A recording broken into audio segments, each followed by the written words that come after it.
नमस्कार, gold spot में आपका स्वागत है। हम बात करेंगे सोने की, जहां पर चमक और भी गायब होती हुई नजर आई है। आपको याद दिला दें कि इस साल का हाई $2050 प्रति आउंस छूने के बाद अब हम 1900 के आसपास कारोबार कर रहे हैं। साथ ही बात करेंगे कच्चे तेल की, जहां पर कल देर रात 2% तक की गिरावट देखने को मिली। और बात करेंगे जीरे की, जहां पर आज मुनाफा वसूली है। इवन एज यहां पर हमने जो इनिशियल लेवरेजेस हैं वो यहां पर कट होते हुए देखी हैं, उसके बावजूद भी यहां पर क्यों पड़े हैं ठंडे तेवर, इस पर करेंगे बात। हमारे साथ जुड़े हैं मेहता इक्विटीज के राहुल कलांत्री, कुमार ग्रुप के रवि दियोरा, साथ ही इब्जा के सेक्रेटरी सुरेंद्र मेहता से होगी बात। सोने पर ही पहले नजर डाल लेते हैं। और राहुल, कैसे देखते हैं आप ऑन द चार्ट्स, 1900 टूटने के कितने चांसेस हैं यहाँ? Good morning Deepali, Manisha. Gold में हमने कंटिन्यूसली पिछले हम 2 हफ्ते से देख रहे हैं, कंटिन्यूसली फॉल बना हुआ है, जहां पे हमने मेजर रीजन जो था कि डॉलर इंडेक्स के अंदर जो कि 100 के लेवल से 103 के ऊपर अब जाते हुए दिख रहा है हमें। अब याद करोगे तो जून महीने में भी हमने देखा था कि गोल्ड के अंदर 1893 का लेवल टच होने के बाद वहां से फिर से हमने शानदार तेजी बनते हुए देखी थी।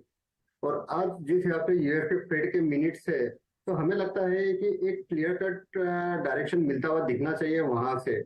और वी आर एक्सपेक्टिंग कि यहाँ से फिर से हम बाइंग अपॉर्चुनिटी मिल सकती है। तो और आज जिस यहाँ पे मॉर्निंग सेशन के अंदर चाइना ने रेट कट किया है, तो वो भी एक यूएस फेड के ऊपर एक दबाव बनाता हुआ दिखेगा कि इकोनॉमी को बूस्टअप करने के लिए। तो हमें लगता है कि आज जो फेड के मिनट्स आते हुए दिखेंगे, उसके बाद हमें लगता है कि एक पुलबैक रैली वापस से गोल्ड और सिल्वर में आती हुई दिखना चाहिए। तो यदि हम घरेलू मार्केट की बात करें तो घरेलू मार्केट में फिलहाल 58,800 के नियर बाय चल रहा है गोल्ड। 58,600 के लेवल के आसपास में मिलता है तो वहां पे बाइंग अपॉर्चुनिटी बनती है।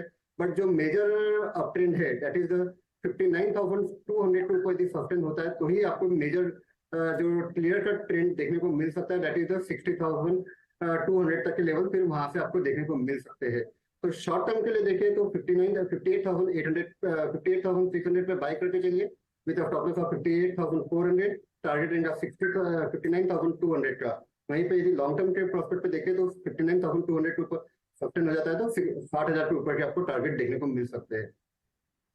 ऑलराइट, तो खरीदारी के मौके यहाँ पर देखने चाहिए। अच्छी खासी बिकवाली ऑलरेडी हम यहाँ पर सोने में आता हुआ देख चुके हैं। 3 हफ्ते में लगातार गिरावट रही है और 5 महीने के लोस पर फिलहाल कारोबार सोने और चांदी दोनों में ही होता हुआ।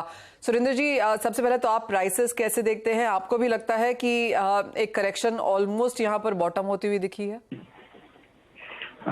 देखिए, जिस प्रकार से यूएस डॉलर इंडेक्स के अंदर जो बढ़ोतरी हुई है उसी के मद्देनजर हम गोल्ड प्राइसेस में एक कंसोलिडेशन फेज देख रहे हैं।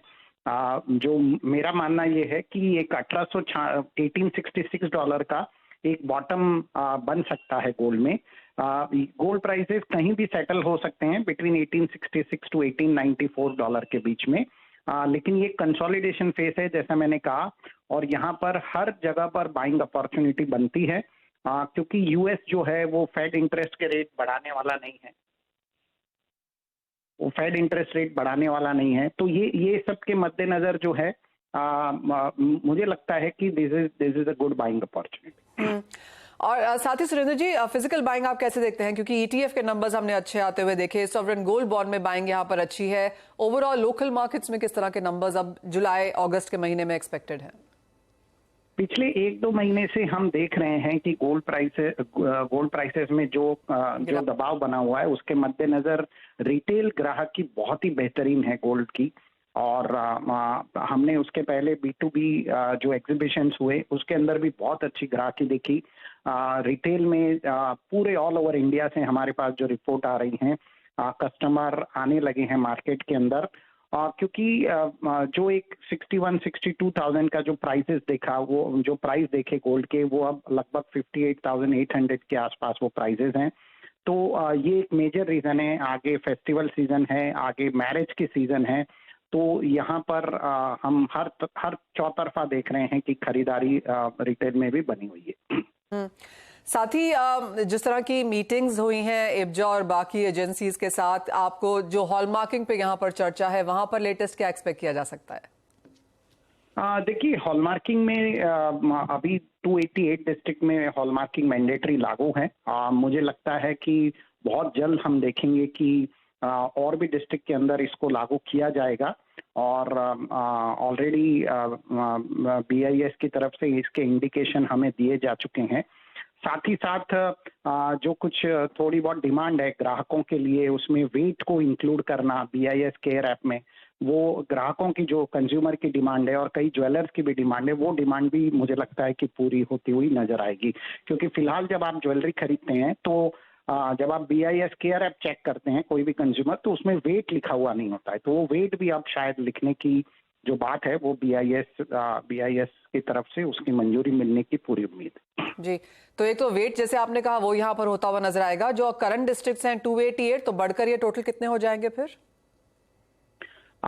इसके बारे में ही अभी चर्चा होनी बाकी है। मुझे लगता है कि कहीं ना कहीं ये डिस्ट्रिक्ट बढ़ के 350 के ऊपर जा सकते हैं। मैं आपको वैसे ये डिस्ट्रिक्ट अगर नहीं भी बढ़ते हैं तो मैं आपको बताऊं 93% ऑफ द ज्वेलरी जो इस देश में बिकती है वो ऑलरेडी हॉलमार्क है। क्योंकि जितने भी मैन्युफैक्चरिंग पॉइंट्स हैं, जैसे मुंबई है, अहमदाबाद है, कोयम्बतूर है या राजकोट है, वहां पर ऑलरेडी मैंडेटरी हॉलमार्किंग है और ये फर्स्ट पॉइंट पे ही हॉलमार्किंग हो जाता है।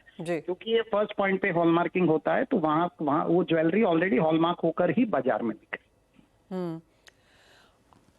जिस तरह का हमने एक रीसेल नंबर्स आते हुए देखे सुरेंद्र जी पिछले क्वार्टर में, जिस तरह की वर्ल्ड गोल्ड काउंसिल की रिपोर्ट थी जहां पर 61% की बढ़त हमने रिसाइकल्ड एक्सचेंज वगैरह ज्वेलरी में आते हुए देखी, क्या वो ट्रेंड आप वो तो जून तक की रिपोर्ट है, लेकिन जुलाई अगस्त में क्या वो पैटर्न जारी रहता हुआ देखते हैं? जी बिल्कुल। देखिए, अगर सोने के दाम बढ़ते हैं और वापस जब ड्रॉप तेजी से होते हैं तो रिसाइकल का मार्केट डेफिनेटली बढ़ता ही है। तो रिसाइकल मार्केट डेफिनेटली हमें बढ़ता हुआ नजर आ रहा है।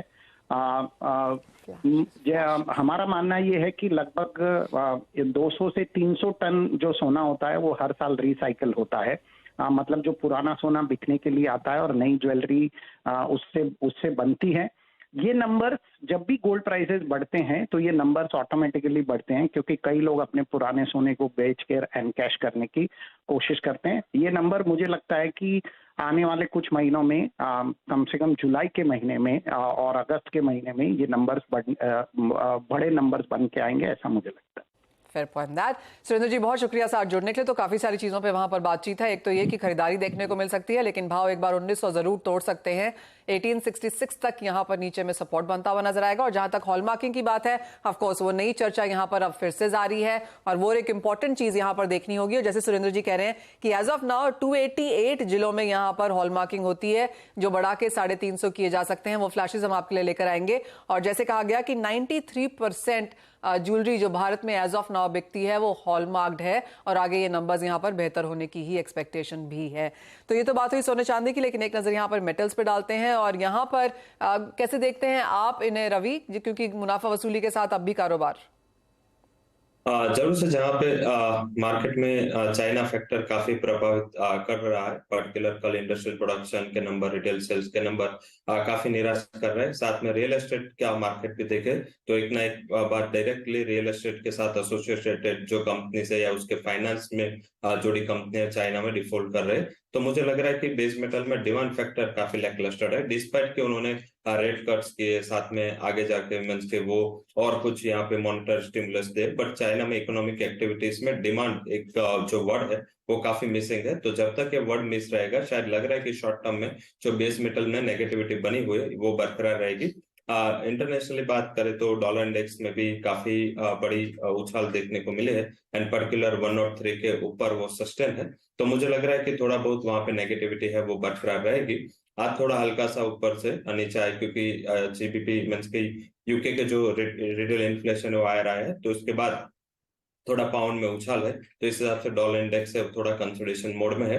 बट बेस मेटल में मेरा मानना है कि कॉपर के अलावा दोनों मेटल्स जिंक एंड एल्यूमिनियम वहां पे एक अच्छी सेलिंग अपॉर्चुनिटी दिख रही है। एल्यूमिनियम में बेच के चले 197 के करीब प्राइस चल रहा है, 199.20 के स्टॉप लॉस के साथ डाउन साइड 193 तक के लेवल की मैं उम्मीद कर रहा हूँ। और जिंक में 213 के करीब बेच है, स्टॉप लॉस लगा है 215 का और डाउन साइड 208 तक के लेवल आपको देखने को मिल सकते हैं। तो दोनों कमोडिटी जिंक एंड एल्यूमिनियम जहां पे मुझे लग रहा है कि अभी और सेलिंग प्रेशर शायद आज सेकंड हाफ में आता हुआ दिख सकता है। ऑलराइट, बात अब कच्चे तेल की कर लेते हैं, जहां पर 7 हफ्तों की लगातार तेजी के बाद इस हफ्ते हमने कुछ मुनाफा वसूली आते हुए देखी है। कैसे देखते हैं राहुल करंट लेवल्स और यहां से क्या करने की राय? ठीक है मनीषा, आपने कि नेशनल गैस में जो हमने पिछले 7 हफ्ते की तेजी देखी है, उसके बाद कंटिन्यूस 2 दिन है जहां पे हमने एक पुल बैक आते हुए देख रहे हैं क्रूड ऑयल के अंदर। ब्रेंट क्रूड की भी बात करें तो ब्रेंट क्रूड के अंदर $88 का काफी जबरदस्त एक रेजिस्टेंस है। हमें लगता है कि वो लेवल को बीच करने के लिए अभी थोड़ा टाइम लगाएगा। वहीं पे हमें नीचे में लगता है कि $81 तक के लेवल ब्रेंट क्रूड दिखा सकता है। वहीं पे हम यदि घरेलू मार्केट की बात करें तो घरेलू मार्केट में अभी फिलहाल में 6.27 के आसपास में क्रूड ऑयल चल रहा है। रुपये के वीकनेस की वजह से हम देख रहे हैं कि घरेलू मार्केट में उतना ज्यादा इम्पैक्ट नहीं देखने को मिल रहा जितना इंटरनेशनल मार्केट में फॉल देखने को मिल रहा है। बट हमें लगता है जब तक अब घरेलू मार्केट में 7,000 के लेवल को क्लोजिंग बेसिस पे क्लोज नहीं देता है क्रूड ऑयल, तब तक एक बड़ा या फ्रेश बाइंग क्रूड ऑयल के अंदर नहीं आते हुए दिखना चाहिए। वहीं पे हम नीचे में देखें तो 66.10 से लेके तो 65.40 तक के लेवल आने वाले 1 से 2 दिन में देखने को मिल सकते हैं। तो सेल हम जंप की स्ट्रेटेजी के साथ हम क्रूड ऑयल में काम करते हुए दिखेंगे। साथ ही राहुल, चांदी में यहाँ पर क्या व्यू है, जहां पर 22.5 के लेवल्स आते हुए नजर आए हैं। 5 महीने के लोस पर यहाँ पर भी कारोबार है। क्या बाइंग रिकमेंडेशन यहाँ आता हुआ देखते हैं आप? सिल्वर ने एक साइकोलॉजिकल लेवल जो देखे कि 70,000 का लेवल ब्रेक कर चुका है। कंटिन्यूस 2 दिन से हम 70,000 के नीचे क्लोज देते हुए दिख रहे हैं। बट 69,500 एक अच्छा सपोर्ट लेवल है। तो हमें लगता है कि उस लेवल को रिस्पेक्ट करते हुए दिखना चाहिए सिल्वर। इंटरनेशनल मार्केट की भी बात करें तो इंटरनेशनल मार्केट में 22.40 एक अच्छा लेवल है जहाँ पे सिल्वर ने उसको सपोर्ट लेना चाहिए। और वहां से हमें 23.10 से लेकर 23.20 तक के लेवल आने वाले कुछ समय में देखने को मिल सकते हैं। घरेलू मार्केट की बात करें तो घरेलू मार्केट में आज के लिए हमें 70,500 तक के लेवल ऊपर में आते हुए देख सकेंगे। बट 70,700 के ऊपर यदि सस्टेन हो जाता है सिल्वर, तो हम 71,800 से लेकर तो 72,000 तक के लेवल देखने को मिल सकते हैं। तो हमारे निवेशकों से ध्यान कि 70,700 के ऊपर एक कॉशियसली ध्यान रखे। यदि वो लेवल ब्रेक करता है, सस्टेन होता है, तो सिल्वर में फिर से एक रिवर्सल रैली चालू होते हुए दिखना चाहिए। ऑलराइट, तो कुछ सपोर्ट यहाँ पर सोने चांदी में आता हुआ और बाइंग रिकमेंडेशंस भी उभरती हुई।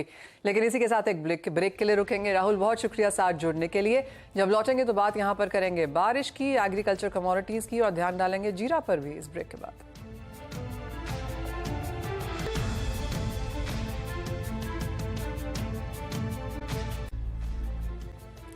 नमस्कार, आपका स्वागत है। बात अब यहाँ पर जीरे की करेंगे, जहां पर भाव इस साल 2 गुने हो चुके हैं और हमने एक्सचेंज की तरफ से यहाँ पर मार्जिन भी घटते हुए देखा है। और वो इसलिए क्योंकि जीरे के भावों में कुछ बहुत कंसोलिडेशन देखने को मिली है। 60,000 के ऊपर अब हमने जीना सीख लिया है जीरे के साथ। लेकिन यहाँ से अब क्या क्यूज हैं, जानने के लिए बात करते हैं दिनेश ट्रेडिंग कंपनी के प्रोप्राइटर दिनेश भट्टर जी से। दिनेश जी नमस्कार। सबसे पहले तो बुआई पर आपसे जानना चाहेंगे, क्योंकि अब ये काफी सारी रिपोर्ट्स आने लगी हैं कि यहाँ से बुआई भी डबल होती हुई नजर आएगी। आप कैसे देखते हैं, क्या है यहाँ पर जमीनी मूड एज ऑफ नाउ? नमस्कार मनीषा जी। बुआई का टाइम अभी अक्टूबर में शुरू होगी बुआई जी। अक्टूबर और नवंबर करीबन ये बुआई रहती है, 45 दिन रहती है। तो जीरे की बुआई जैसे भाव दे के ये सोच सकते हैं कि बुआई इस साल 2 गुना होगी, 2.5 गुना होगी। कोई भी जीरा जैसी सेंसिटिव क्रॉप को बड़ी क्रॉप बनाने के लिए मुझे नहीं लगता है 2 गुना 2.5 गुना इसकी बुआई हो सकती है, क्योंकि इसमें किसान इतना कैपेबल नहीं है कि वो किसान इतनी बड़ी क्रॉप खड़ी कर सकता है। जीरा की जैसे क्रॉप इसमें ये किसान नहीं है, किसान के नीचे काम करने वाले वर्कर वो भी जीरे को ज्यादा बीजे के लिए हो सकता है 1.5 गुना बीजी होगी इसमें, इस बार 1.5 गुना बीजी होगी। पर ऐसा नहीं है 2 गुना 2.5 गुना ऐसा बीजी जैसा मुझे नहीं लगता। जैसे किसानों से व्यू लेते हैं उस हिसाब से लगता है 1.5 गुने से ज्यादा बीजी नहीं लगती इस बार। ओके। और जो दूसरी खबर आ रही है कि बहुत सारा बहुत सारा तो नहीं पर कुछ नंबर्स यहाँ पर बाजार में जरूर फ्लोट हो रहे हैं कि जीरा इंपोर्ट हो रहा है डोमेस्टिक होल्डिंग के लिए भी और री एक्सपोर्ट के लिए भी। इस खबर को और इन नंबर्स को कैसे देखेंगे? देखिए मैम, जीरा इंपोर्ट की खबरें पहले 1 महीना 1.5 महीना पहले जब इंपोर्ट तुर्की, सीरिया और उसके बाद में चाइना से इंडिया से खरीद हुई, ऐसे सुनने में आया 300 कंटेनर 400 कंटेनर की बाइंग हुई। पर अभी फिलहाल जुलाई के अंदर इंपोर्ट डेटा देखते हैं, उसमें करीबन 12 से 15 कंटेनर इंपोर्ट हुआ है, जो मुश्किल से 4 कंटेनर चाइना से और 8 कंटेनर तुर्की से, सीरिया से, सॉरी। तो मतलब इंपोर्ट की मात्रा इतनी बड़ी क्वांटिटी में व्यापार होने के बाद भी इंपोर्ट जुलाई के अंदर बहुत कम आया है। अभी फिलहाल इस अगस्त के अंदर इंपोर्ट का माल आना है, तो कुछ डिफॉल्ट जैसी बातें सुनने को मिलती है कि भाई जीरे में बाहर वहां के जैसे नीचे भाव में इन लोगों ने बेच दिया था, चाइना ने $4800, $5200।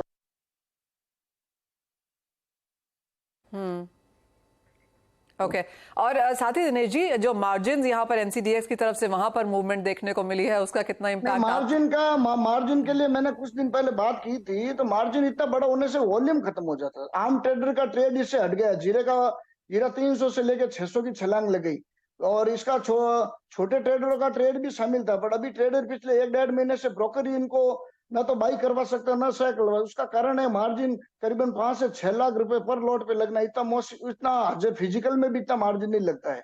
तो मेरे हिसाब से मार्जिन का लेवल जो घटा, इनको और घटाना पड़ेगा मार्जिन वॉल्यूम लाने के लिए, नहीं तो जीरे का व्यापार लिमिटेड हेजर और बस जो बड़े खेलते हैं उनके हाथ में रह जाएगा।